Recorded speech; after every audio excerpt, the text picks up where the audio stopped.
Hello, and welcome to this edition of People in Transition. I'm your host, Bob Gerst. I've been hiring, firing, and mentoring executives, frontline employees, interns, and job seekers in companies around the world through a host of transitions, some difficult, but most very good. I work with people in Hong Kong, India, Australia, and across the United States. What sets them apart? A lot, but there's more they have in common. And one of those commonalities is transition is a part of life. This experience has given me a bird's eye view on a variety of trends, economies, industry disruptors, and transitions that are big and small. It also brought me into contact with the thought leaders and decision makers you need to meet, the people who can make the difference that matters to you right now. Imagine knowing exactly what to do next and how to know it's time to make your big change. The insight track you're going to access during our future episodes is better than a crystal ball. It's the exact information you need to take that next step. Whether you're a new grad applying for your first professional job, someone looking to transition your work experience into a promotion, launching your own company, or maybe even starting to plan your retirement, you're in transition, and this series is for you. We all know transition can be scary, but it doesn't have to be. And it's even fun when you have VIP access to the future you want. Are you tired of the uncertainty of being passed up? We'll share with you the tools and skills that can take your dreams to the front of the line. So, if change is on your horizon, or maybe just the thought of change, you won't want to miss this discussion. It could be the exact edge you need to turn transition into an amazing opportunity. Daniel Alfon, thank you so much for being our guest on People in Transition. I'm really excited about our discussion today. Thank you very much, Bob, and thanks for having me. Daniel, when you were younger, what did you want to be when you grew up? That's an excellent question. I wanted to be a writer and then a songwriter. When I was a teenager, I still enjoy listening to music, but I moved on to different things. And Daniel, what were the transition moments that occurred to get you from that picture of yourself as a songwriter, as a young child, to where in fact you're at today? By the age of 23, I moved from France to Israel, where I'm based now, 5 times. So that was a lesson that helped me understand the importance of connecting quickly with people. And if I refer to transitions, then I understood and I understand now that transition are no longer the exceptions, but transition have become the norm.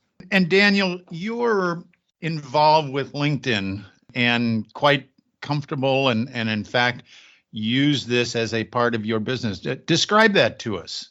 With pleasure. I found out one time that LinkedIn helped me do my job better. I was a salesperson, and I saw that LinkedIn helped me shorten significantly my sales cycle because I simply knew the name of the person I needed to reach out to. And I remember sitting down one day and saying, I need to understand this new tool. I signed up early in 2004. LinkedIn was pretty young, and it's a very powerful tool. And most people, unfortunately, and most job seekers or people moving to start their own business don't use it as well as they could because it's not very intuitive. In fact, it's counterintuitive. Daniel, if there were 2 or 3 skills or things that you would want a potential job seeker to know about LinkedIn, what are those 2 or 3 things that's most important? That's a great question. I think it boils down into 2 or 3 topics. One is having a killer profile. In other words, the job seeker or the talent's profile should speak for itself. And the minute I see their profile, I need to understand that I want to interview them. And it's their responsibility to make their profile stand out and interesting and answer the hiring manager's questions. That's number 1. Number 2 is having a consistent connection strategy on LinkedIn. Very quickly, either connecting with 30,000 people and go for quantity, or only connect with people you know well and stick to quality. Most people don't want to decide and they want both. Unfortunately, they end up having very little of either. So either quantity or quality. And the last thing would be the opportunity to run advanced searches, find the hiring manager they're likely to report to in their target company, and find the best way to be introduced to that person, not necessarily on LinkedIn. You talked about a killer profile. What would be some of the characteristics of that killer profile? When people visit your profile, they come out of one of 3 or 4 main sources. One is a company you applied for. In other words, the job seeker would send or apply, and then someone from the company would visit their profile, and what they're looking for is just alignment. If you said that you worked for that company until 2019, then your LinkedIn profile should say 2019 and no gap between the CV or the resume or the LinkedIn presence. The second way people would go into your profile is when I ask a friend of mine and he says, you know what, if you're looking for someone to help with you with transition, you should speak to Bob because he's helped a lot of clients like you. And then when I visit your profile, I have no more information. And the result should be that I either ask my friend to introduce us, or I contact you through LinkedIn or through your website. And the last and third and the most difficult source is when people run a search and you're one of 300 results. So they really have 5 seconds, and it boils down to a good banner, a good headline, and the experience section that they see first. If these are uninteresting, then most people will bounce and go elsewhere. If these are interesting, then they may want to scroll and learn more about you until they decide they want to set an interview, schedule a call with you. Daniel, let's talk about that profile headline. How should that be crafted? What are the key component parts to that? It's a great question, and it's challenging because the headline is limited in the amount of text or characters we can put into it. So let's guide our listeners here. First, they need to think about the position they're looking for, not necessarily what they've done. Some of the people in transition want to do the same thing for another company, so it may be easier. But some of them want to switch from one career to another, from one type of company to another. And it helps to really think in terms of the position they're after and not necessarily what they've done. The perfect headline should be short, jargon-free, and make your ideal reader tick. By jargon-free, I mean no words that the recruiter would not understand. And by short, I mean as short as possible. 7-8 words is enough for more people, and more than that would become challenging for them to see. By making your ideal reader tick, your ideal reader to me is the hiring manager you're likely to report to in the new position, and they should be curious. In other words, the headline cannot answer all their questions. It just has to invite them to learn more about you and visit your profile and scroll down and say, you know what, this looks like an interesting candidate. In your experience, what are some of the common mistakes people make in their LinkedIn usage? Well, there are a lot of common mistakes, unfortunately. I would focus on maybe 2 or 3 of them. One is not allowing their LinkedIn profile to speak for itself. In other words, they would say A on their LinkedIn profile, but if you were speaking with them, they would say, you know what? It says A, but actually what I want you to know is B and C and D. So when the candidate or when the talent knows what the position they're looking for, it's best for them really to sit down and make sure their profile is aligned with what they're looking for. The second very common mistake is not consistently connecting with people in a specific way. Most people start with quality. In other words, they only connect with people they know well. But at one point, they think they need to get into quantity. And the trouble is they never get to that quantity. And they end up having very little exposure, because if you only have 2,000 or 3,000 connections on LinkedIn, it doesn't mean you have a lot of exposure. And on the other hand, they have polluted their network or the quality of their network, and they can no longer be introduced to the hiring manager.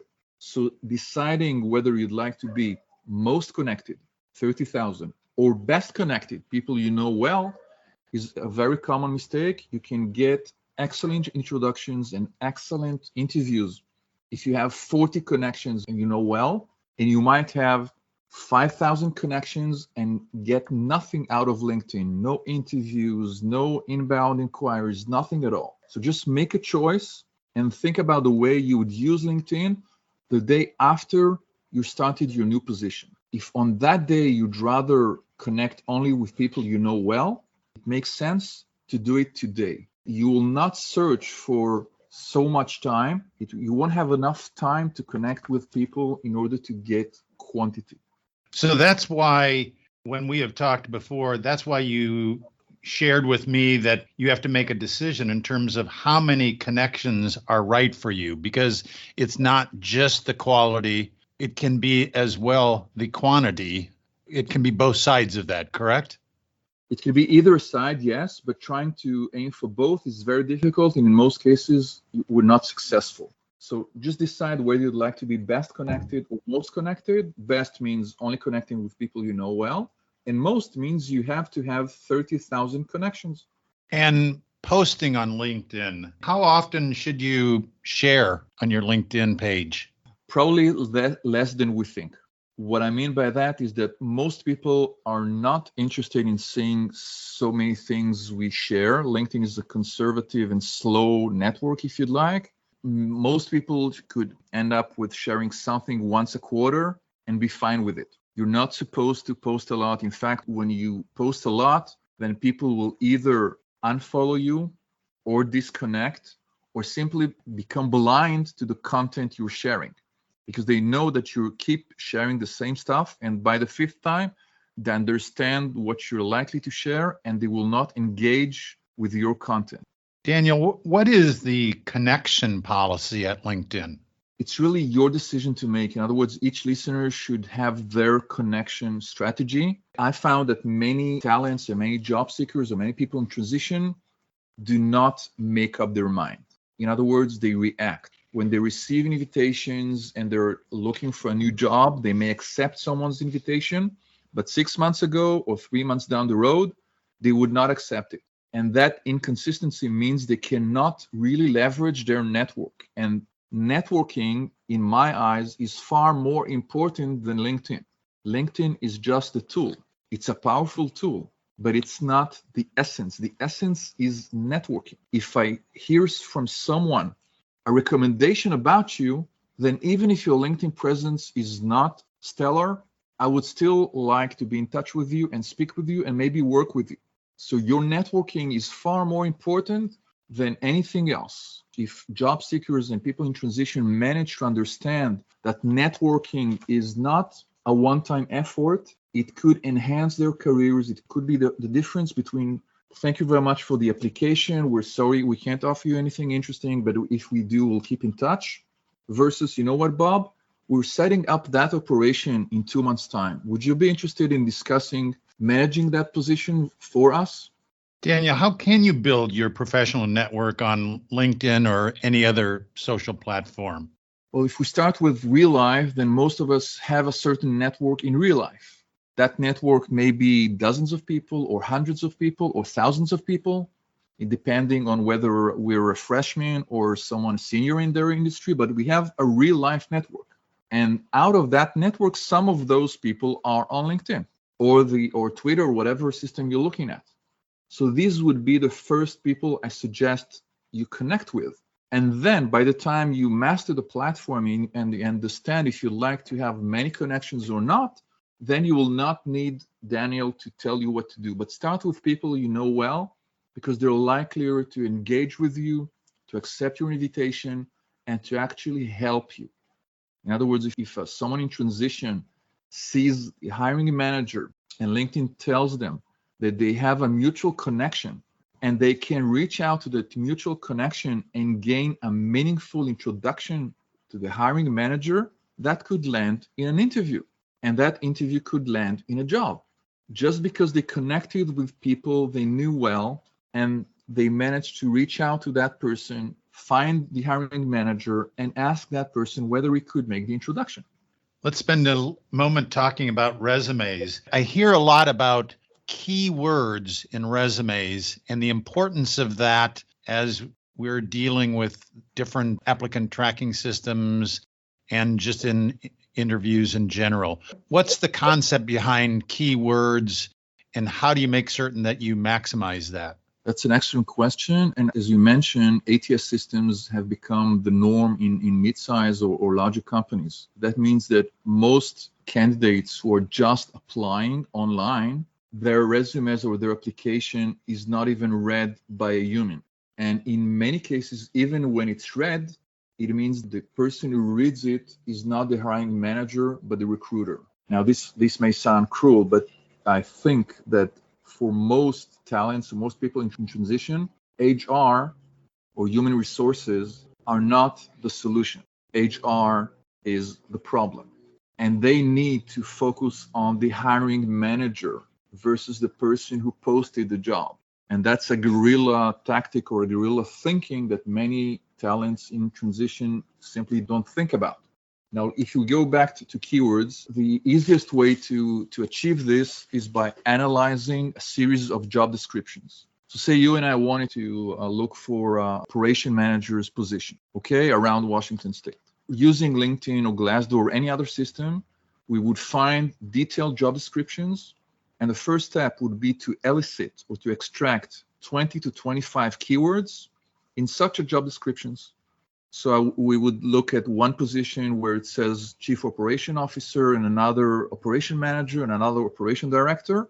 And out of those three detailed job description, we would end up having maybe 50 or 60 keywords. That's step number one. Step number two is looking at our resume and or our LinkedIn profile. And if you're using LinkedIn as an example, use Chrome, you just type Control F, and then you enter the term. The terms could be operations, the terms could be logistics, the terms could be supply chain, the term could be suppliers. And most people in transition will find that some of those terms are somewhere in their CV or their profile, where other terms aren't. So step number two is shortening the list of 50 or 60 keywords and find, say, 10 or 20 that are not present in your resume and are nowhere to be found in your LinkedIn profile. And then the third step, and the most important one, okay, let's see that the term logistics is the term that I find the most important. I want people to find on my profile. Then the simple question would be, where have we dealt with logistics in the most natural way? It could be the previous position we've held. It could be some education, some course we've attended.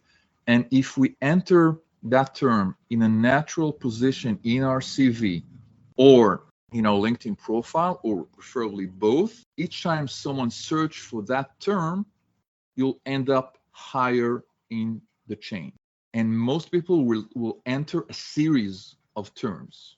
And our job is at least to find the central keywords for our position, maybe 5 to 10 terms that most people search for. And by analyzing job descriptions, we can do just that. Have a list of keywords, remove the ones that are already present in our CV/LinkedIn profile, and then make sure we weave naturally the right keywords in the right position. And a search on LinkedIn searches on all of our profile, from your headline to the about section, to the experience, even the skills. So don't try to game the system. Just think about the natural place where that term should be in your CV/profile.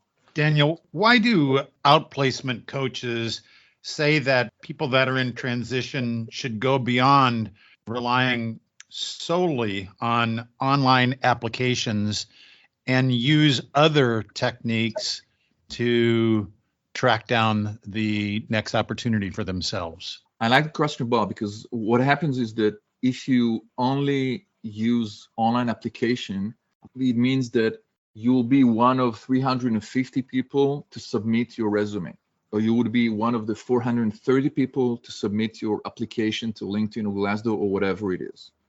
And that's simply not enough, because in most cases, your resume or your LinkedIn application will not be read by a human. So if we circle back to the question of networking, whenever we can find a way to be introduced to someone at that company, preferably the hiring manager or someone close to the hiring manager, and preferably by someone who knows both of us well, our chances of landing an interview are much higher. But what we've just said is not easy. It's a lot easier to just hit apply.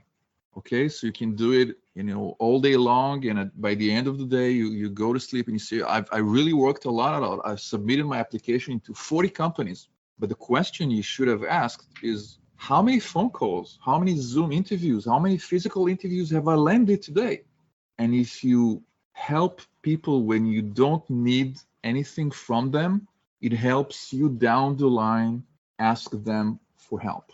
One of the major mistakes that job seekers do is understand the importance of networking. And right now they would say, yes, I understand. But the minute they end up starting in a new company, they forget everything about it. They repress the concept of networking. And even looking back at the company they've just worked for, then it's an opportunity for them to say, let's pick 3 people I enjoyed working with.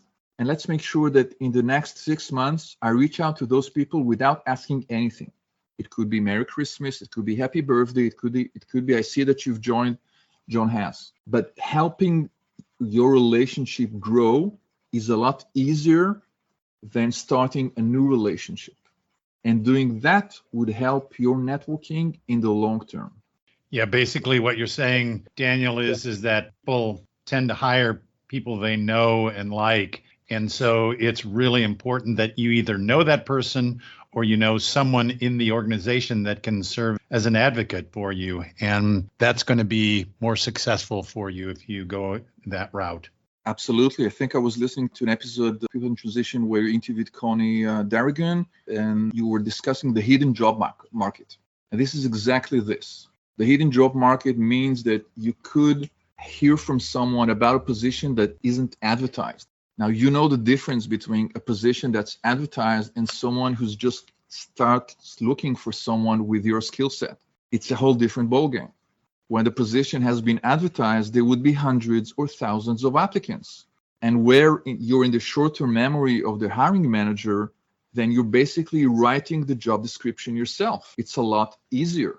Daniel, do you think you should apply for a job that you are not a 100% perfect fit and match for? It's subjective, Bob, in my opinion. The thing is, it doesn't hurt to apply if it doesn't hurt your pride or your psychology much. But if you see that the company has received hundreds or thousands of applications, your chances of getting a phone call are slim. At the end of the day, maybe you could find a number of target companies and a number of positions you're really interested in. And even if you're not qualified, you should try to make a case out of it. Maybe tailor your resume, maybe find some specific angle that would make your application stand out, because just submitting may not be enough in most cases, in my opinion. Let's move on just a little bit in terms of past LinkedIn and talk about some other component parts of the transition process. How would you suggest someone answer that interview question? Tell me about yourself. It's an excellent question. And I would say this: build the first sentence in a way that would make your listener curious to hear the rest. And by that, I mean, when we interview someone or when we meet someone we don't know, our brain has an urge to put that person in a certain box, in a certain drawer. It's a psychological phenomenon. And if I put Bob Gerst in a nice drawer, then all I look for is a confirmation that I made the right choice because you're a likable guy and you're knowledgeable about the industry. Whereas if I put a candidate in a not so nice drawer or box, then I wouldn't want to realize I made a mistake. So I'm going to look very closely and find every minor mistake that person has made and really exaggerate it. So think about the best pitch that will make someone interested in hearing more. That opening sentence cannot answer all your questions. It just has to tease. It just has to be interesting enough for us to ask, you know what, tell me a bit about it. What do you make of what they're calling the Great Resignation, or what it really is the tremendous churn that is going on in the labor market? What impact does this have on your search for your next great opportunity? It's a fascinating question, and I think that's the first question I don't think I'm entitled even to try to answer.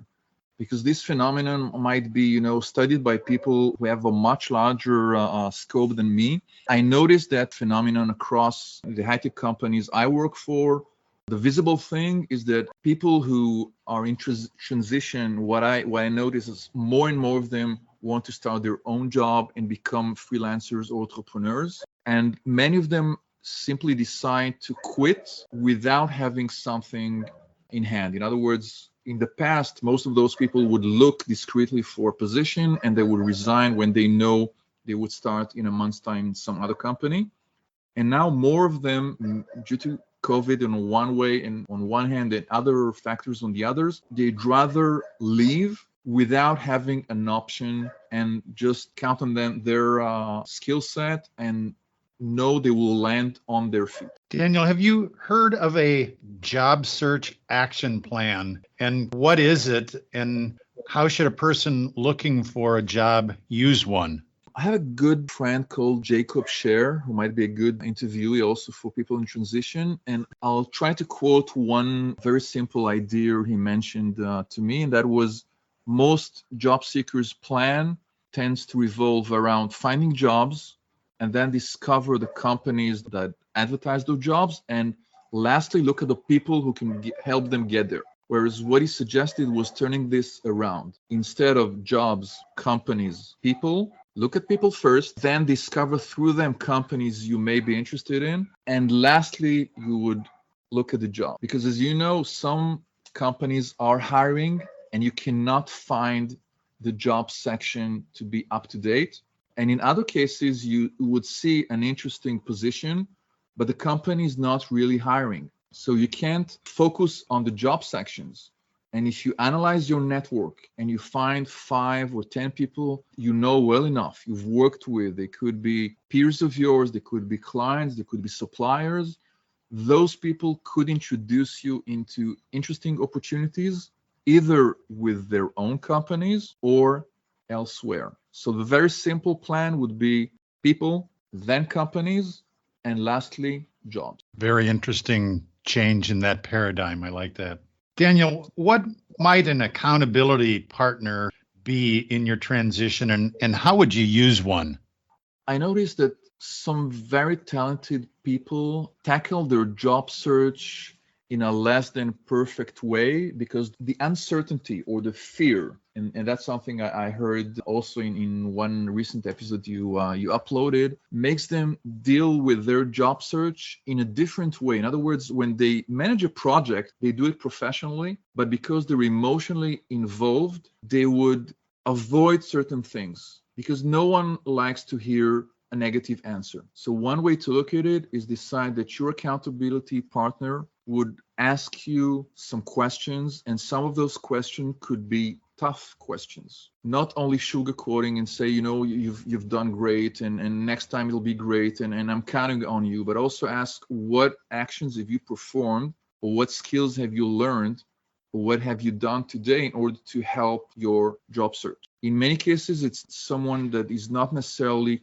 very close to you because we find it challenging to speak with significant other or someone like that. It's too emotionally overwhelming, but finding someone who's more objective could help us get another perspective of the way we're looking for things. And some of those accountability partners could suggest things that will help us along the way. And it will be easier for us to adopt and to accept with those ideas once they come from someone we have picked up. Daniel, any books or other resources that you'd recommend to someone who might be going through their own job transition? I remember reading Jill Konrath. The book was titled Get Back to Work Faster. I found it radical. She's a sales expert. Job hunting is not her specialty, and the book was released at least a decade ago. But I found the perspective really refreshing. What she wrote about was how to create a new job in a company you're looking for and how to build the process in such a way that you would be the right candidate and you would earn that contract and you would get that job. Even if you only adopt 5% or 10% of it, it was so radical, I still remember it.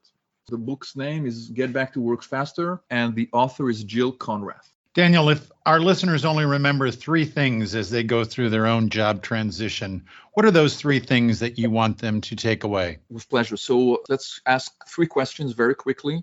One, who is our ideal reader? And my answer is the person you're likely to report to in your next job, or if you're starting out, the client who can hire you. The second question is, what action would you like that person to perform after reading our profile on LinkedIn or our CV? And lastly, the third, if you were that person and you were looking at your own CV or your own LinkedIn profile, would you feel compelled to reach out? Even if you had just 5 seconds, would you read on? If you had a whole minute, would you say, you know what, that person is someone I need to interview? And if you aren't sure, then go back to your resume and go back to your social network and build it in such a way that would answer the questions the hiring manager or the recruiter have about you. Daniel, thank you so much for your information about LinkedIn, about resumes, about the whole recruiting process. I know that our listeners got a great deal from today's episode, so I really appreciate it. Thanks, Daniel. Thank you very much. I got a better deal. I was asked a very interesting question. Thank you very much, Bob. Thank you for listening to today's podcast. We're working in unprecedented times as the world responds to the recent COVID-19 crisis. The fact is that even those who are not in transition understand it could be right around the corner, next month or a year from now. The purpose of these episodes are to give listeners support and the critical tools to adjust with the winds, wherever they come. I'll continue to introduce you to guests who have successfully, perhaps gracefully or without too many battle scars, survived their own obstacle courses, and can share useful information on how to steady your ship or your world in this uncertainty. If today's message was helpful to you, please share it on social media. If you have any questions or podcast ideas for future conversations, reach out to me on LinkedIn. I appreciate your time you're investing in sharing these important conversations with me, my guests, and others who are going through life transition. Transitions between jobs, life stages, new entrepreneurial ventures, or whatever life brings. Change is constant. The more prepared you are for it, the better and easier the change will occur. Thank you again. This is your host, Bob Gerst. See you at our next episode of People in Transition.